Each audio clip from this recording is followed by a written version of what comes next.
আমার কাছে গ্রীষ্মকাল মানে হচ্ছে আম। সকালে আম, দুপুরে আম, রাতে আম, প্রত্যেক বেলা আম। খেতে চাচ্ছে, বুঝতে পেরেছ? বাবুটা ক্ষুধা লেগেছে।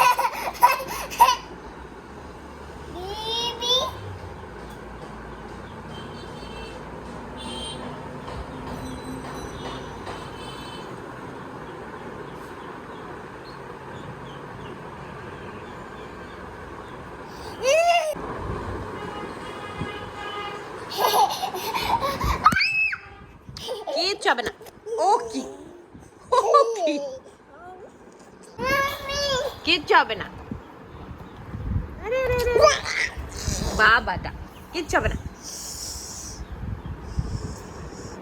বসো বসো বসো বসো বসো, কোলে নাও কোলে নাও। নাও নাও নাও,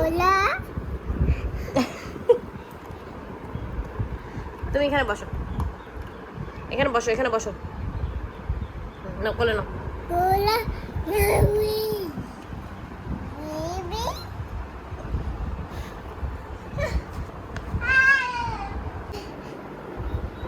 বেবিটা তোমার সাথে খেলতে চায়, দেখো।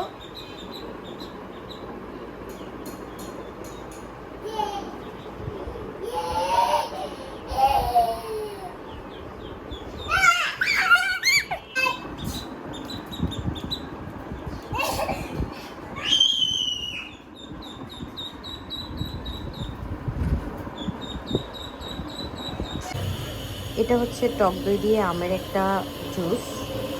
আমি এটা টক দই এবং পাকা আম মিলিয়ে ব্লেন্ড করে নিয়েছি, আর হচ্ছে সাথে একটু চিয়া সিড নিয়েছি। এটার মধ্যে ব্লেন্ড করার পরে একটু চিয়া সিড দিয়েছি।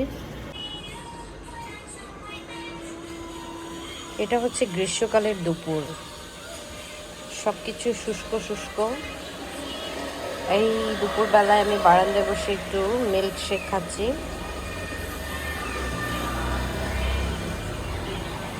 আমার অনেক পছন্দের একটা ড্রিঙ্কস। গ্রীষ্মকালের আরেকটা মজার খাবার হচ্ছে কাঁচা এরকম তালের শাঁস। এটা আমার অনেক পছন্দ, একদম ছোটোবেলা থেকে ভীষণ পছন্দের একটা জিনিস। আজকে বাসায় খুব সিম্পল রান্না করা হয়েছে। আমি একটু দুপুরবেলা নিয়েছি ভাত, অল্প একটু ভাত, পাবদা মাছ। পাবদা মাছ আমার বেশ পছন্দ। আর কচুরলতি, কচুরলতিও আমার অনেক পছন্দের একটা সবজি।